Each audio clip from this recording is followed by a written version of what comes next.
in a multiple way in order to increase the likelihood of a positive trial and have a reasonable sample size. We have discussed the various ways of enriching the patient population, but one way is enriching the likelihood of response. And getting one example for it is the inflammation, where we have cited the canakinumab story, whereby the patient who are brought to CRP below 2 are the patient who benefit most.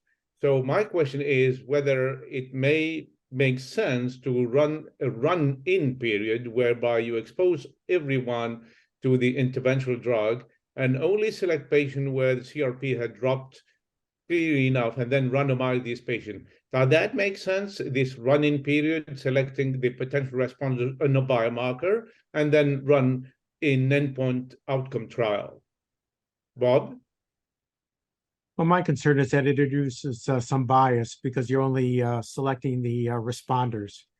And so I don't know that I would necessarily go along that pathway, but I think that designing inclusion criteria that are targeting the characteristics of this mechanistic pathway, affected by an siRNA, ASO, or gene editing, might be a appropriate path, forward.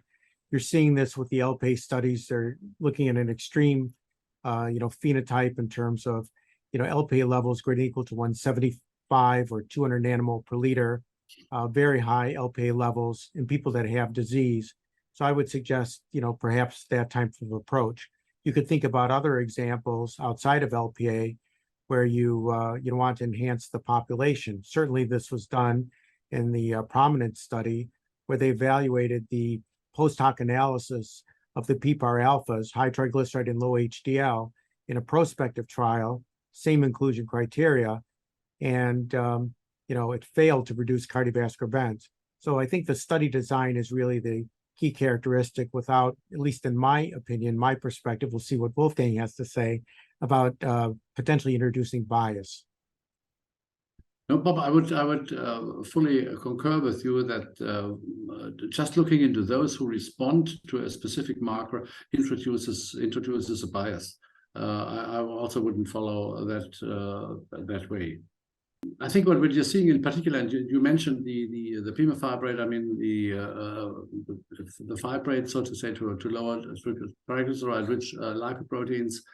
I think it is really important to select the appropriate patients, and we have to further look into other lipid criteria rather than triglycerides alone, because obviously we have seen not only on the basis of the experience with pemafibrate, but also with the EPA and in particular the combination products. Lower, obviously, triglycerides itself are probably not the right target. So we probably might better look into ApoB, for example, into remnant cholesterol, and to recruit patients on this basis and make this as an entry criteria, for example. And may I challenge you about your reluctance about the run-in and selecting responders? Of course, you complain all the time that the trials are too large, and we all are craving for some personalized medicine, and personalized medicine is typically selecting patients with a phenotype more likely to respond, and you cannot dream of any drug which may act in every single patient, right? So what's wrong into selecting pharmacological responders? CRP as just a biochemical pharmacological witness that the drug is doing what it is expected to be done, right? So what is wrong in this? Because of course you will have to select, and this is real life. I mean, if you can start with the drug in patient, and if the CRP is not down and you show that this is not effective. So what is wrong with run-in? I mean, we use it in other areas, of course, not necessarily for selecting responders, but for other purposes, and selecting a patient who would tolerate the drug, for example. They have lots of, attraction, but it doesn't seem to be something you have much appetite for this, right? In my opinion, I would try and get as much information around the potential target of therapy, whether you're looking at a triglyceride lowering therapy and looking at people with high ApoC3 levels, or if you're looking at angiopoietin-like 3 inhibitor, high triglyceride, high cholesterol, and high levels of angiopoietin-like 3. But when we decide to put our patients on a certain therapy, we're making decisions based on, the phenotype and sometimes, the genotype.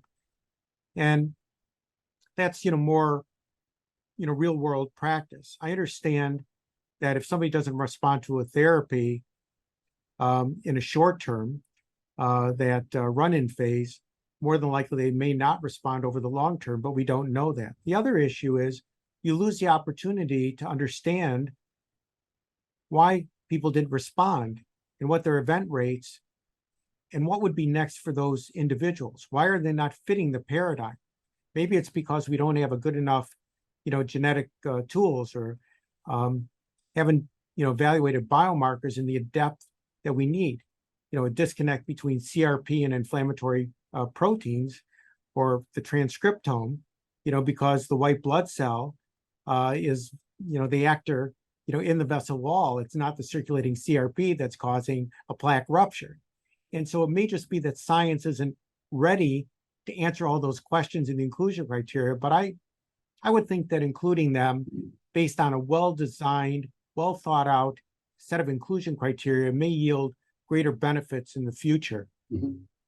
Faiez, just to follow up on what Bob has said, I mean, if you look into the lipid clinical trial story, all of the compounds that we are dealing with, you see a huge variation, inter-individual variation. So where are you going to set the point?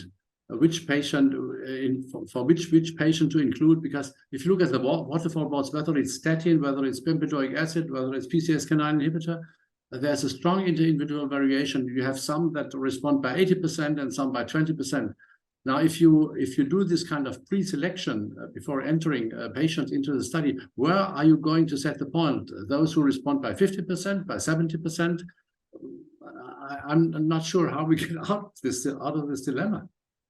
We need to start from somewhere if you need to get in precision medicine, right? So this is one way. There are multiple other ways, but we can't have one size fits all.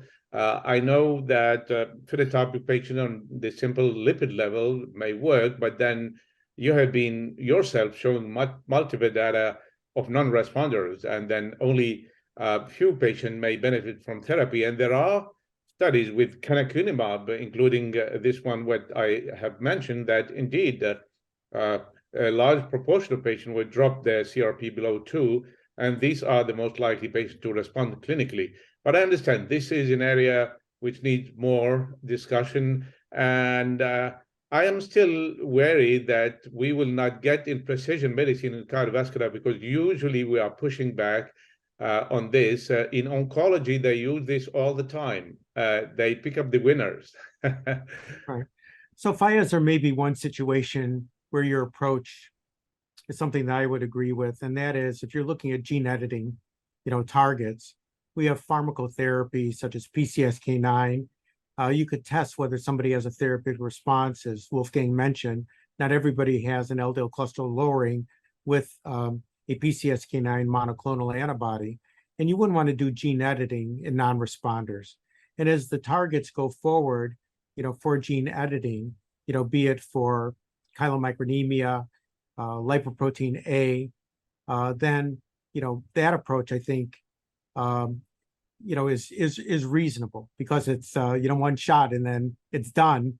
And the chance of reversing the gene editing is, quite low, if not impossible.